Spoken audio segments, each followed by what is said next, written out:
It's time for the Onyx News.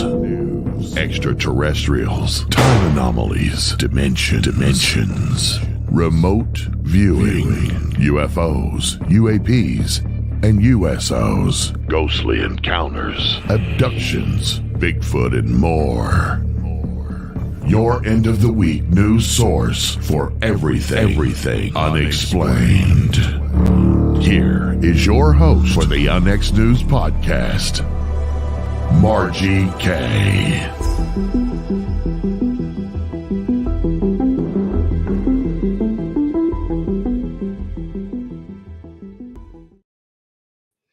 Good evening, everyone. I'm Margie K, and this is Onyx News. We're here every Friday evening right here on the KUNXDB network. I have a really good show for you tonight.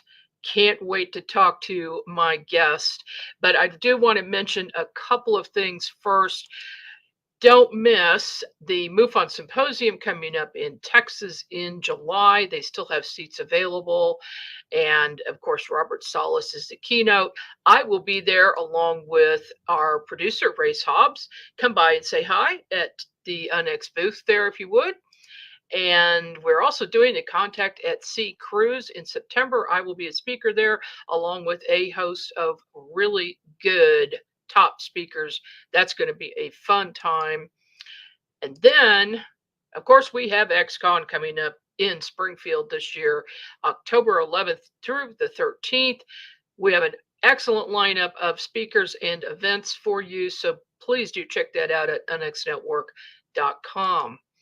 And of course, today I looked on the Onyx calendar because if you don't have one, you need to get one. I'm going to be creating a new one, so it's going to start in July this year. It'll be an 18-month calendar, but this year's has all the weird days in it, the national day. So, of course, today is National Monkey Around Day. Now, I'm not real sure what that means, but maybe Chris Jordan and I can figure that out. Welcome to the program, Chris. Hey, how you doing? I'm doing great. How are you? I'm great. Glad to be here. Thanks so much for having me tonight, Margie. Well, I'd love having you on, and we're going to get into it in a minute. But what is this about these weird national days? Who do you know who created that? I do. The gentleman's name is Marlowe, and I don't know that he's an Unex listener, but he is all over the internet. And yeah, it's interesting because they're getting ready to do, if I'm not mistaken, like a National Day movie. That's really? actually about like the way that national days work, and it follows kind of the idea of how National VW Day came to be, and it's one of the largest attended national days out there. But yeah, the National Day calendar is a thing. If you would like to sponsor a day, you can do it. This is no plug. I get paid no money by Marlowe. But it's pretty cool, the fact that like this guy had an idea one day in the early days of the internet that, you know, now that the world is connected the way it is, we should do like a National Day calendar where, you know, like National Secretary's Day, National Teacher's Day, things like that. So yeah, people find sponsors for them, all kinds of things. And huge companies come together to sponsor national days for stuff like that. It's pretty cool. And there are a lot of weird ones. And so, of course, for the Onyx calendar, I put the strange ones in. But I don't think there's anything normal in it. But, you know, that wouldn't go along with what we do here. So, but let me introduce you. Christopher Jordan composes instrumental music incorporating everything from frequencies from within the solar system to binaural beats and even brainwave frequencies. His soothing and calming music is designed to help listeners relax, and each track is designed to be used as a tool for meditation and to help listeners reach deeper levels of relaxation and self-exploration. Creating music and soundscapes, Christopher's unique compositions have been used as background music for meditation albums, corporate events, as well as a unique series of meditation videos. With his compositions ranging from meditation and frequency therapy to avant-garde and even electronic lo-fi in his incarnation as the artist No Disassemble. Christopher, I've never heard of No Disassemble. Who is he? I am no disassemble. Yeah. It is just my electronic music artist name. I'm a bit. If you look over my shoulder there on the tchotchke shelf, you can probably Uh-huh. see my little Johnny Five statue.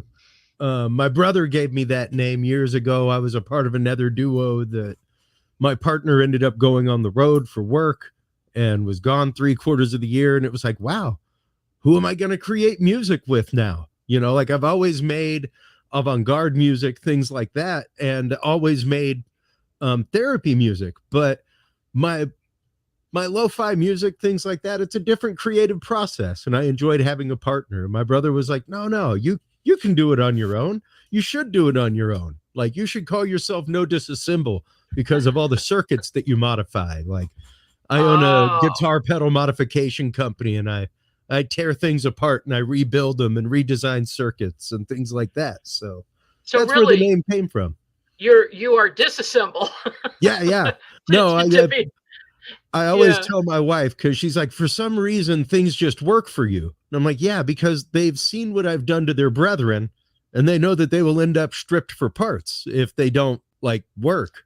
Ah, okay, gotcha. So Yeah. that's my explanation for why when something doesn't work for her, I pick it up and it immediately just goes. She's like, I don't know why that happens. Like, it's because they fear me. They know I will turn them into spare parts and build something else. Well, that sounds rather mystical to me. I believe It is your energy is probably making things function. it is fun to say the least. I mean, it's one of those. I have assembled things even when I was a kid, like 8 years old, Margie. My passion was invention. Like I wanted to be an inventor when I grew up. Hmm. That's what I wanted to do, was make things out of nothing. It's what I love doing. So now the fact that I patch wires together for a living, like even when I'm on the road working, I'm whenever you see in social media groups like poorly describe what you do for a living, I normally say I get paid to travel and play with other people's expensive toys. Like I do audio video for a living. It's what I do here in my studio for fun. Like it's not work for me. It's just what I love doing. So Well, they for me, say it's you all the should, creative process. if you love what you're doing, you'll do it well. That's So it. That's there it. is some truth to that. Oh, most definitely. Absolutely. So, Chris, how did you get into music and electronics? Music has always kind of been there in my life. It wasn't till I was in college, though, that I really started pursuing music as a really serious hobby. And eventually, through playing music, began recording my own music and began engineering music in live venues, things like that. Hmm. That is where my my love for arrangement, my love for composition, my love for mixing and mastering and putting things in different layers came to be. And very much the roots of what I do now, especially with my therapy music, because it is working in the subharmonic range and in the ranges that your body can feel but not necessarily hear. You know, when you're Hmm. talking about something like the Schumann resonance, 7.8 hertz, Yeah. your ears hear from 20 hertz to 20 megahertz, 20,000 hertz. So that's like at least a couple of octaves almost below the range of human hearing. That's the range of a cat purr that you feel instead of hear. Hmm. So it's interesting understanding all that. And yeah, it was my love of music that brought me to the science of frequencies and things like that. And really my love of subliminal psychology for a long time. When I first found out about frequencies and the way that they worked with the brain, and even the idea of brainwave entrainment, um, I used frequencies like 19 hertz, things that are just below the range. Like that's one one hertz below the range of human hearing. So just where you would imperceptibly be like, did you hear that? But it's also a frequency that resonates with people. It's the resonant frequency of the water in your eyes. So Hmm. it's where optical hallucination starts, with frequencies, and it's also the frequency that many people associate with paranormal and the feeling of something or an entity being in the room with you. So I would use frequencies like that embedded in my music thematically, to influence people in the way that they thought about the music and the way that they listened to the music. Um, Hmm. so it wasn't, Interesting. yeah, it was very much in a soundscape type way. Once again, I was big into subliminal psychology, and one of my favorite movies still to this day is The Exorcist. And a lot of that is because of the subliminal audio that's used inside of it. And really, it's not necessarily subliminal because it's mixed in, you can hear it, but it's reversed. The guttural sounds coming out of Regan when she's possessed, things like that. The audio engineers used the sounds of like pigs and sheep being slaughtered, uh, and then played them in reverse to Oh, like wow. to feed off the human psyche and the Oh, fear of that.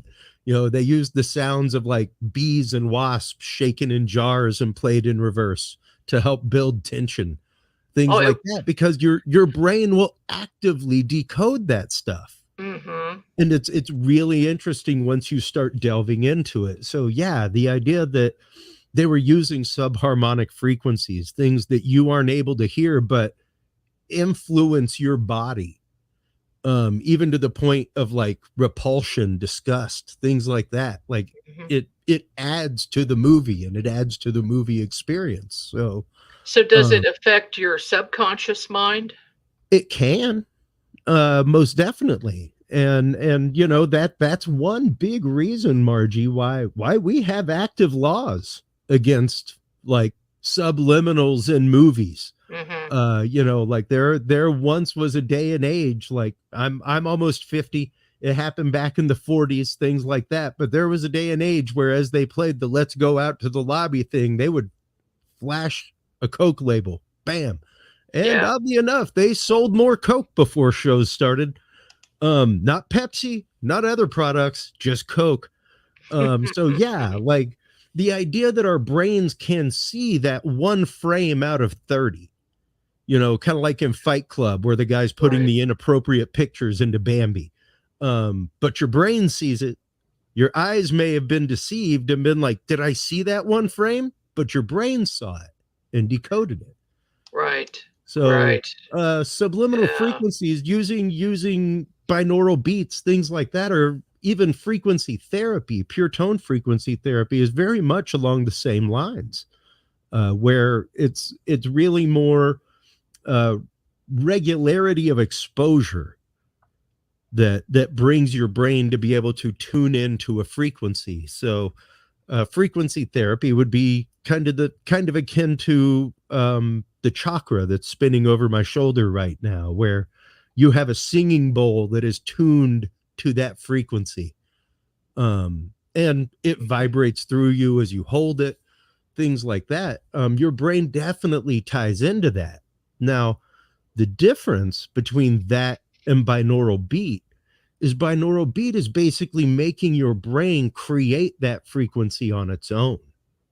So, whereas one is definitely working out, the other is like sending your brain to the hardcore gym on leg day, to figure out Oh, how okay. to do it. So, one, yes, if you put out a tone of, let's say, 528 hertz for love and understanding, and you Mm. have a singing bowl that's vibrating at that, your brain will tie into it, you know Now much. I do have one of those bowls, Yeah, and the first time I played it, uh, I was in my office. I had my assistant here, and my husband was here, and that just goes right through your body. yeah, It is amazing. yeah, The it's tone is incredible, and it's an experience. It's not just hearing a note. It is yeah, an experience. yeah, it really is. And once again, that's one of those that will vibrate through you from head to toe. You'll Mhm. feel it go through you like a bolt of lightning.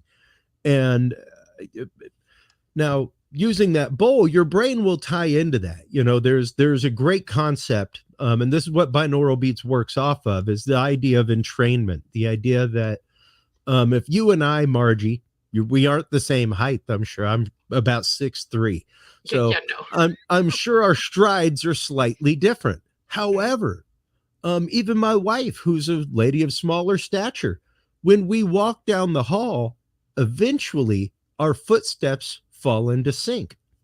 Our brain wants that pattern. It wants to tie into that pattern.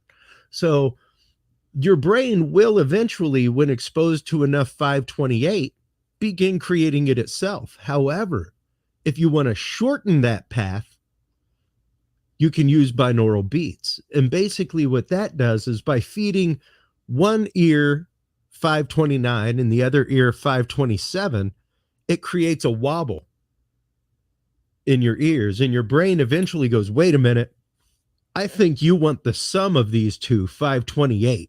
Mm-hmm. So between the two offset frequencies, your brain actively starts creating the third frequency itself. It starts creating the target frequency on its own.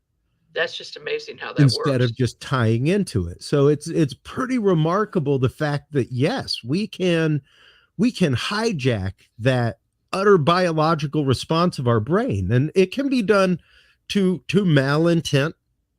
You know, you can use frequencies to hurt people. We have all kinds of things for crowd dispersal, things like that use very high gigahertz pulses that make your skin feel like they're burning, you know, because of the high rate of pulse that's there.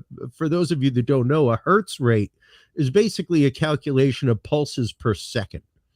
So when you're talking like 7.8 hertz, that is 7.8 pulses per second. So it sounds much more like a click than a note or a tone at that point. Now, once you start multiplying that, and once you get into 528 hertz, that's 500 clicks per second. So it's much more like a steady tone to us than an individual beat.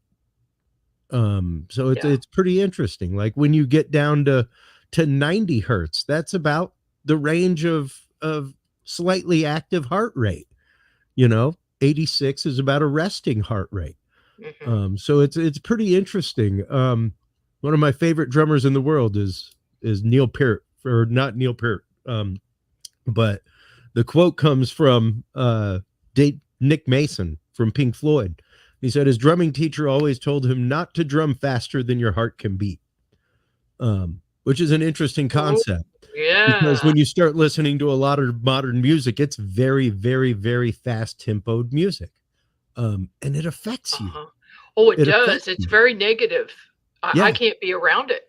It can, and you know, like I used to work metal nights as an audio engineer, all kinds of things. There's a place for it, you know. There are even great studies that show that, oddly enough, along with classical music, metal music is one of the musics that plants grow faster and more lush, and because they're basically using the exact same scales as classical. They're using Mixolydian scales, things like that. They're just using them faster. They're just playing it faster. That's all. So if you slowed that down by about 2/3, you'd have classical music and Brahms, that kind of stuff. It's pretty remarkable. But that even goes to speak, Margie, of the frequency of things. The idea of speed, cycles, you know, going back to that concept of our eyes seeing at approximately 30 frames per second, between 24 and 30. That's what old television was at. There's a reason why our parents called it the boob tube, because given enough time, your brain will sync to that, and you will be in a slower response state. You will go into a state of hypnosis. Yes. Yeah. So hypnotizing. And the idea of 60 hertz, what typically, like I'm wearing filters right now against 60 hertz, which is fluorescent lighting, things like that. Our television screens now typically rest at 60 hertz because they're high definition. They used to be 30 frames per second. Now they're 60 frames per second. So your eyes get tired twice as fast, but you also go into a zombified state twice as fast, and you're twice as susceptible now to the commercial, and more susceptible faster.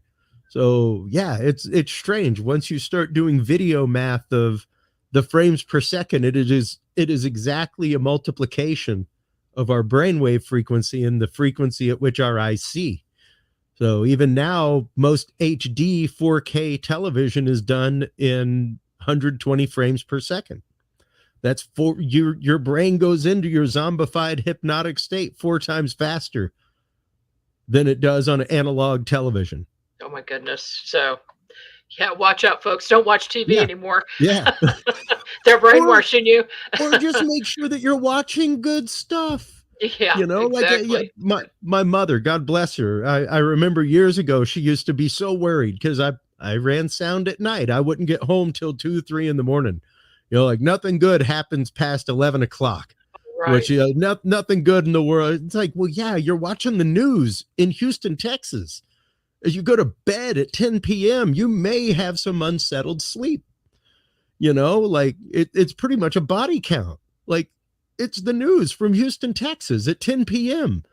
Like they aren't giving you happy things, but it's funny that that's what we watch as we go to sleep. That's the last thing we give our brain is something like that, Margie.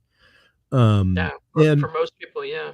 And just when you're talking frequency in general, the idea of our brain is a filter, and much like any good filter, we need to give it time to clear.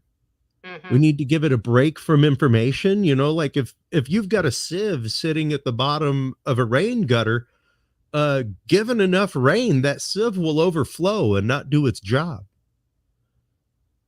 So that's a good analogy. Yeah. That's kind of what our brains are up against on the daily, between the electronic fog of frequencies that we live in, between Wi-Fi, cell phones, everything else, even the electronics around us. Between the fact that we're almost driven to a panic state by most of what's out there in the media, it's pretty remarkable that most of us are functional human beings. Yeah, when you say it like that, yes. We've got a question in chat I want to get to real quick. In your opinion, what's the best frequency to attain goals and success? Honestly, I cannot recommend 7.8 hertz more than anything. 7.8 hertz, the Schumann resonance. Get yourself regrounded, people. Start there. The fact of being regrounded to the Earth's frequency, the Earth's heartbeat, that is the heartbeat of the Earth, is the Schumann resonance. So the more tied in you are to that, the better decisions you're going to make. The less driven by full passion you're going to be. Be a passionate person, but don't make your decisions like that. Like it's interesting once again to see just how off kilter so much of our society is because of the speed at which we operate, Margie. We didn't used to operate like that.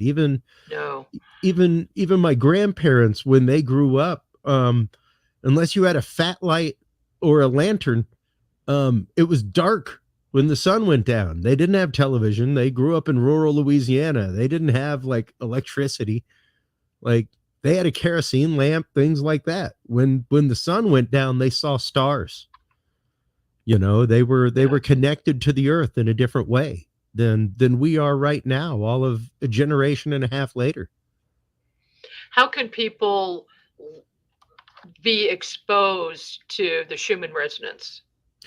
One of the easiest ways to do that is, once again, cats. Cats are great for it. The lower end of their purr, if you can have one purring on top of you, it's a fantastic way to do it. But you can buy small Schumann resonance generators for about $20, things like that. If you're handy with some electronics, you can use a 555 timing circuit and build one for about $15 of parts, things like that. Aside from that, naturally, it is going out and exposing yourself to raw earth, feed on the earth. Go lay down under trees, things like that. Get yourself retied kinetically to the earth itself. Take your shoes off and stand on the ground. Yeah. And especially if you have a kid, I'm a big proponent of let them run barefoot. Like let them have as much contact as they can with the ground until they want to wear shoes, or until they have to, like at school, things like that. Like I don't think I'd put shoes on my kid unless it was like, let's go to a restaurant, or unless he was going to daycare. Aside from that, it was like run barefoot, be connected to the earth, know what it feels like, know it intimately. Good advice. Okay, we are up on a break, and we'll be back after about 3 minutes. All right. The UNX Network presents a health and wellness spiritually based brand of hemp-derived CBD products made by Hopewell Farm in Harrogate, Tennessee. We apply our Cathara energy work with all of our plants and products. Our products made in small batches with only 2 ingredients of pure hemp, full-spectrum crude oil, and coconut-derived MCT oil. Third-party lab tested for potency and legal THC levels with 6 strengths of 1 ounce oil to choose from. Know what you're buying and get what you pay for from Hopewell Farm. Applied directly to a specific area, Hopewell Farm topical salve in 1 ounce and ½ ounce sizes, made with pure hemp crude oil, comfrey extract, and all natural ingredients. Find the Hopewell Farm link and coupon code on the UNX Network website at unxnetwork.com. That's unxnetwork.com.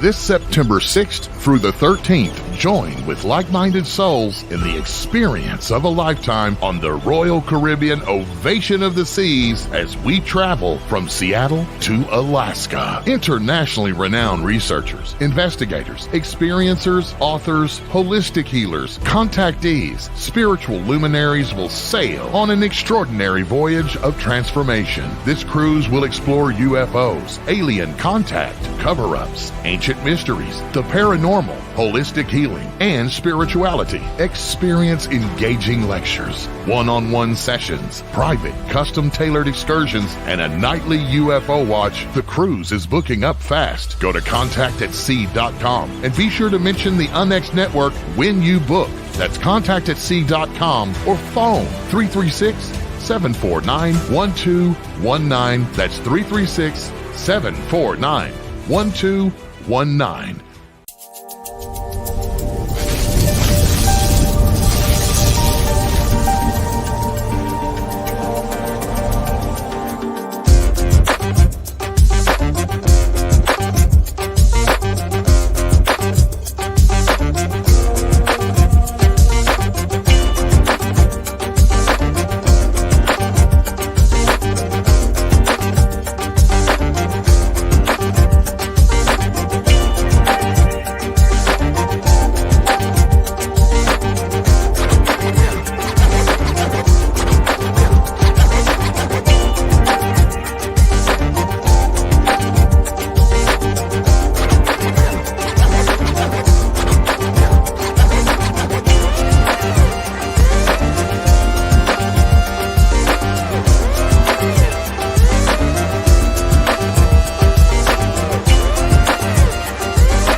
back. I'm Margie Kay, and this is UNX News. We have Chris Jordan with us this evening. And Chris, I want to shift gears here for just a minute and Sure. talk about your Curious Realm podcast. Why did you begin that, and when did you begin that? It began under a different moniker many years ago, Margie, and it began because I realized that aside from people who wore black for a living, other AV technicians, things like that, that I was missing conversation in life. I was missing conversation from people of different backgrounds, people of different mindsets. And so I began a show at that point called Dudes and Beer, where the idea was didn't matter what we talked about.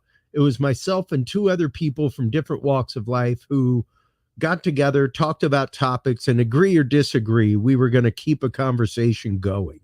And next week, we were still going to be friends.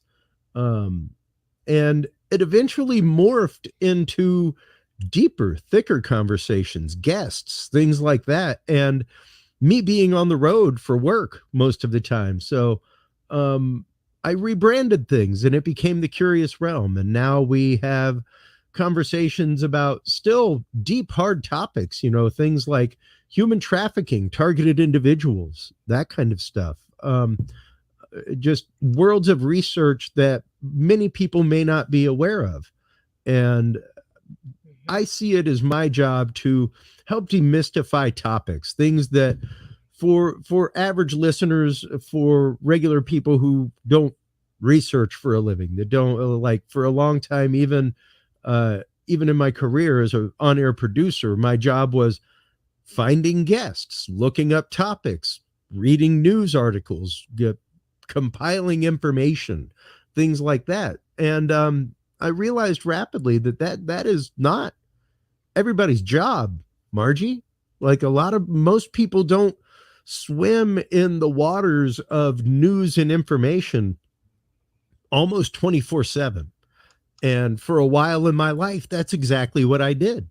So being able to bring on guests, kind of like the conversation that we just had about the recent announcements from Stephen Greer, and being able to have Kathleen Martin on to respond to that, to open a conversation across the aisle.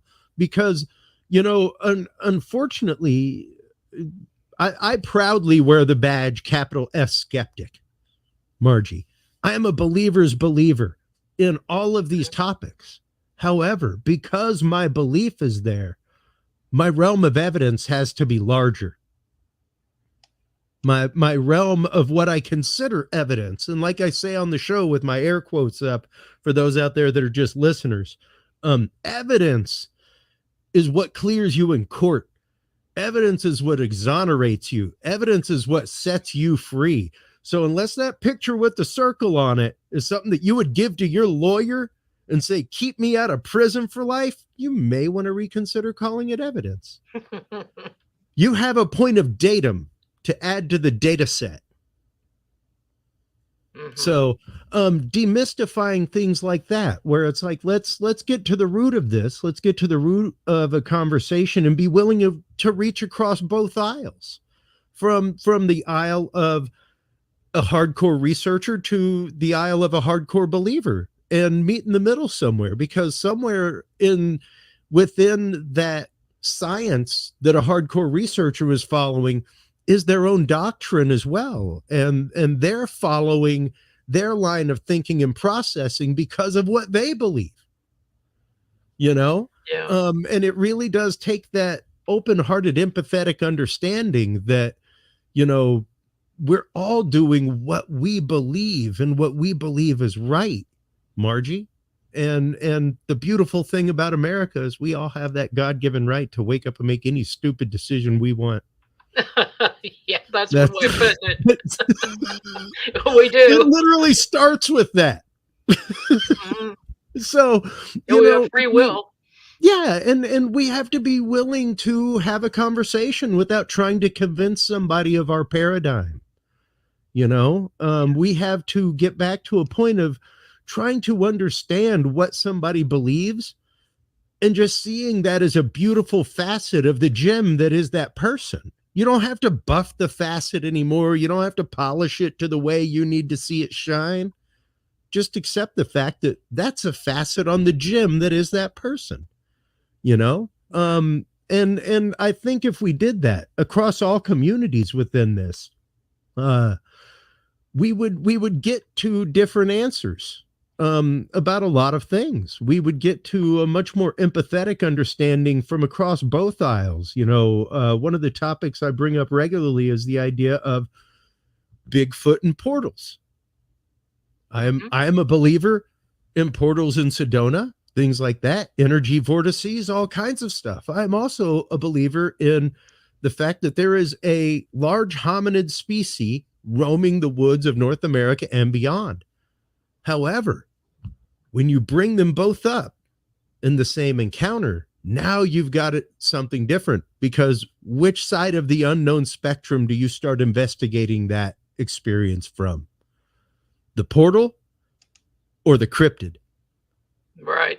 Because now you've got Exactly. two phenomena occurring at the same time, and you may get researchers who are like, no woo woo allowed, and you may get researchers over here in the paranormal, in the portal section, that are like, no cryptids allowed, All woo woo. and where it's all woo woo. And it's like, we somehow or another, if these things are crossing over together, if these phenomena are appearing at the same time, we've got to be able to have a conversation together. Yeah, we do. We do. Chris, have you had any personal paranormal experiences? I have. I've had a few. The one that always comes to mind, one of my first ones, I mean, really the first one that I ever even remember, is I was probably about 4.5 years old. We lived in Crosby, Texas, and we lived in a tiny little trailer house. Behind us was Miss Pat. And I would go while my brother was at school and help Miss Pat collect eggs, things like that. She'd watch me and my brother, all kinds of stuff. Between our house, from what I recall, this is utter recollection, between our house was a rusted swing set. And I remember looking out at Miss Pat's house one day and seeing a dark figure standing next to the swing set, beckoning me to come out. Oh. And I don't know, but I mean, to me, it was the devil. Like it would be the quintessential devil, Margie. And once again, I don't know if it's a trope that popped in my head from a deviled ham commercial in 1978, 79, who knows? But that is my first vivid experience of something giving me the chills that wasn't on TV or anything like that. Where I was genuinely afraid of what was outside that window. And that would be the first one. That would be the first one. Aside from that, I had quite a few experiences with shadow people, especially in a sleep paralyzed state. And one instance within a sleep paralyzed state where a shadow person actively grabbed me. Oh, really? You physically felt it? Yeah. And that was hands down one of the most frightening experiences of my life. I could not move. I could not respond. I couldn't do anything but result to the knee-jerk reaction for me was my connection to the universe, my God, if you call it that, what have you. I started praying. And eventually got to a point where I could move and things dissipated and went away. And it was strange, but that was even a huge breaking point for me faith-wise, Margie. I mean, I spent my first year in college studying as a Catholic seminarian. Like and that was because of what I truly believed to be a religious experience where I was bilocated to a place of eternal love and joy. It was absolutely amazing. Wow, So sounds like it. when I went to my spiritual director at the time with the shadow person grabbing me, they didn't really have an answer and told me that the church didn't really have a teaching on it. Um, and that Hmm. disturbed me. Like I own a copy of it right over my shoulder in the bookshelf is my copy of The Rite of Exorcism. Like I have those books. I have that stuff. So I know that there is something in there. Is there something in the big green book, the catechism?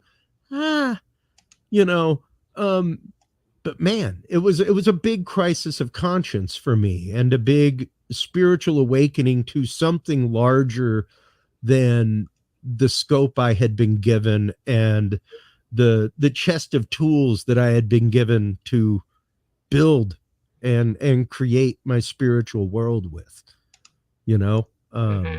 So yeah, that began a lot of esoteric searching in my life, a lot of really beginning to understand different aspects of spirituality, different paths of spirituality, different esoteric truths, different things that many teachings even in the Catholic Church were based on, you know. So yeah, it was very much a huge eye-opening experience for me and something that led to what I would think and truly believe is a watershed moment in my life of truth and wisdom that took me down a larger, bigger path. Well, yes, I don't believe in coincidences, and I think we all have a path or a job to do in Yeah. our lifetimes. And I do want to get to. I want to play this Yeah. excerpt of one of the pieces you sent me. It's called Acoustic Cinematic. You want to tell us what that is about and how you made Acoustic that? cinematic.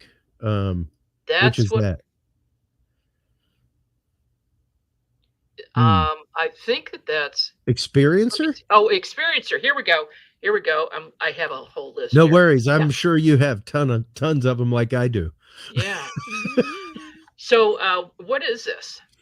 Experiencer is my latest album of binaural beat therapy music. I started a series called Music for Targeted Minds. The first one was made specifically to help alleviate the symptomology of those that are targeted individuals, people that believe themselves to be targeted by things like Havana syndrome, that kind of stuff.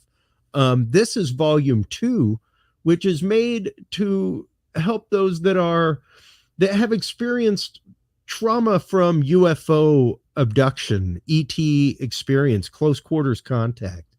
Um, Mm, One of the things that I speak about regularly, especially with vibration, Margie, is the idea that experiences like this are very much like getting a watch near a magnet.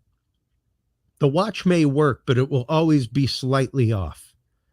A paranormal event when it happens to somebody, specifically when you're in the realm of technology and frequency technology that it would take to warp space time, to travel far distances in small amounts of time.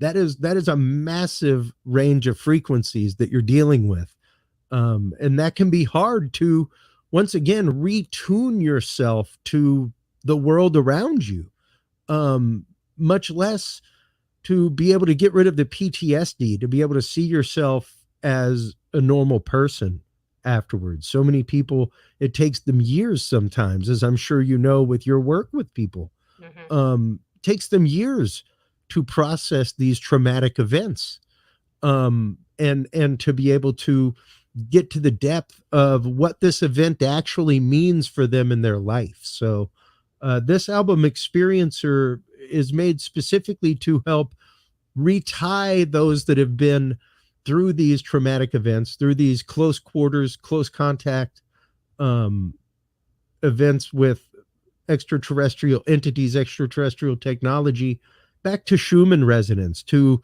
bring them back to a point of love and understanding in their life, to help release some of the trauma that they may be holding on to from that experience. mhm. All right. Well, let me go ahead and play a little bit of Please. this so that everybody can hear a sample.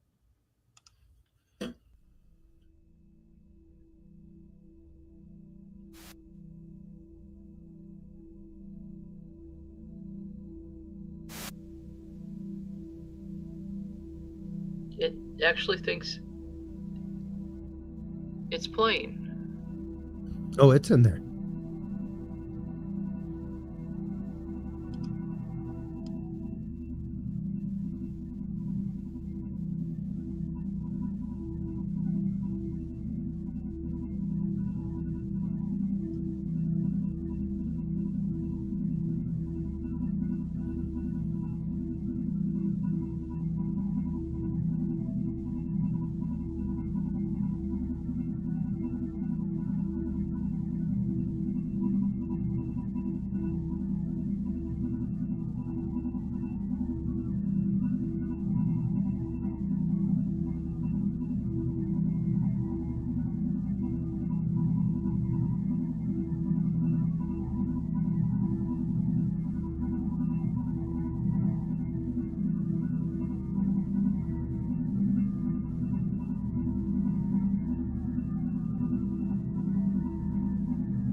Okay, I just wanted to give people a little taste of that. Now, Absolutely.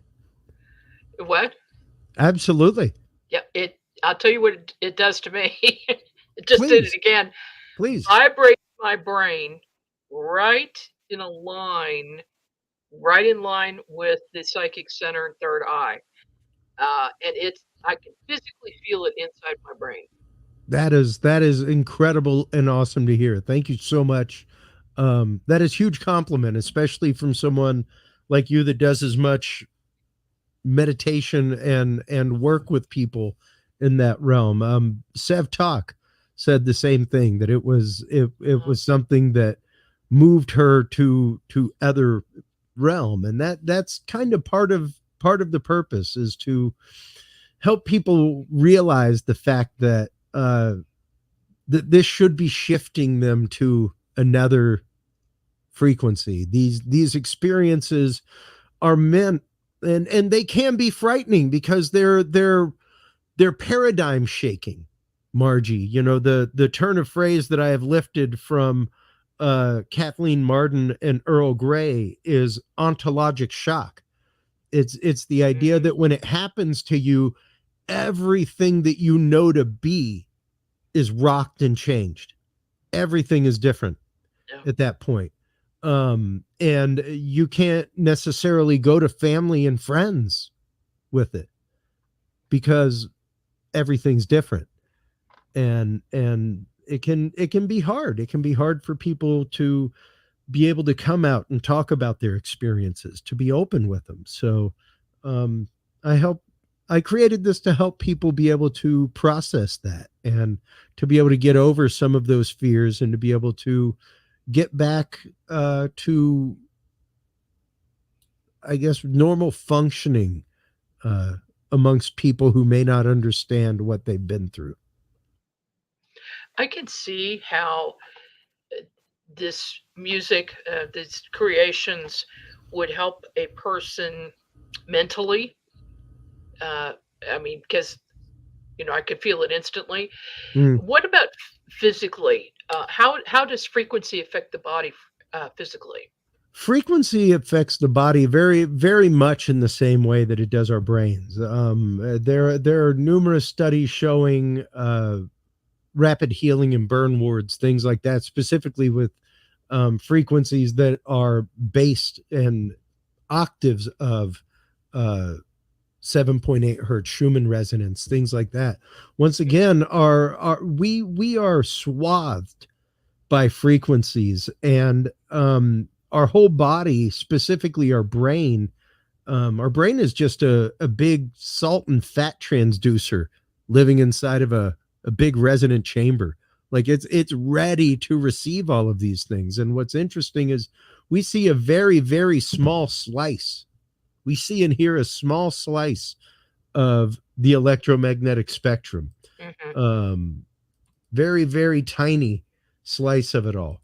And when you start looking at that, when you start considering what we actively see and hear, um, Like here is a chart that I normally use right there. Hmm. These are all the frequencies from 1 hertz all the way infrasound, down there, what whales use to communicate, between 1 and 10 would be, once again, that Schumann frequency, that Schumann resonance. But where you see light on there is is what we see.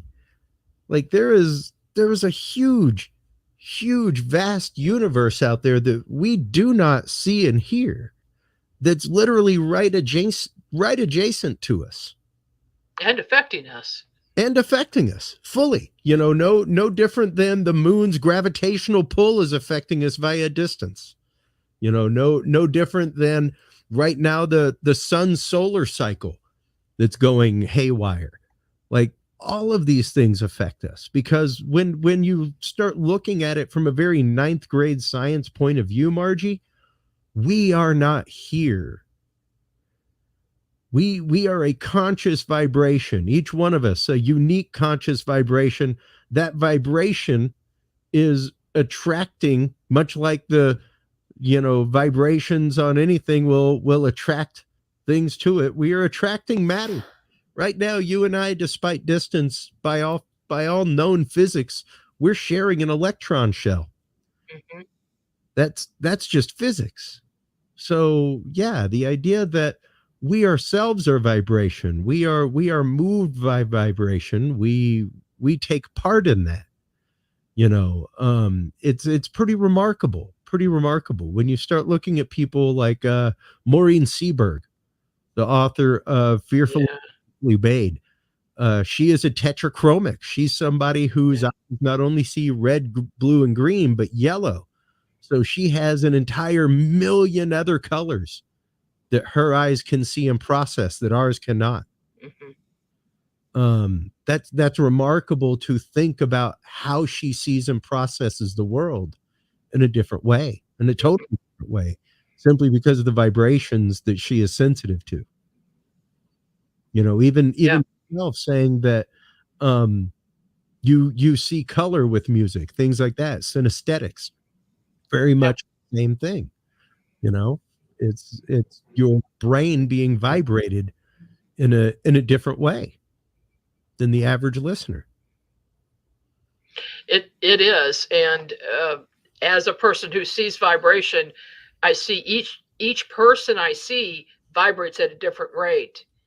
And what's Yes. interesting is when a group of people gets together and they're vibrating at a high rate, and let's say there's one person that comes in the group and hangs around them for a while, their rate of vibration goes up too.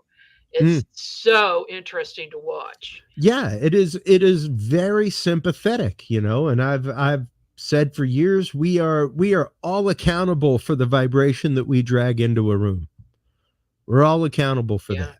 And a lot affects that. We may not even I was on an interview not too long ago. Um and I guess it was probably about a year ago almost, whenever I released my chakra meditation album. And I had somebody tune in who had purchased the album. They were a Reiki teacher, and they were like, I was listening to the Muladhara track, the first one, the root chakra, and got like physically moved emotionally, like started weeping for like 40 minutes and could not stop.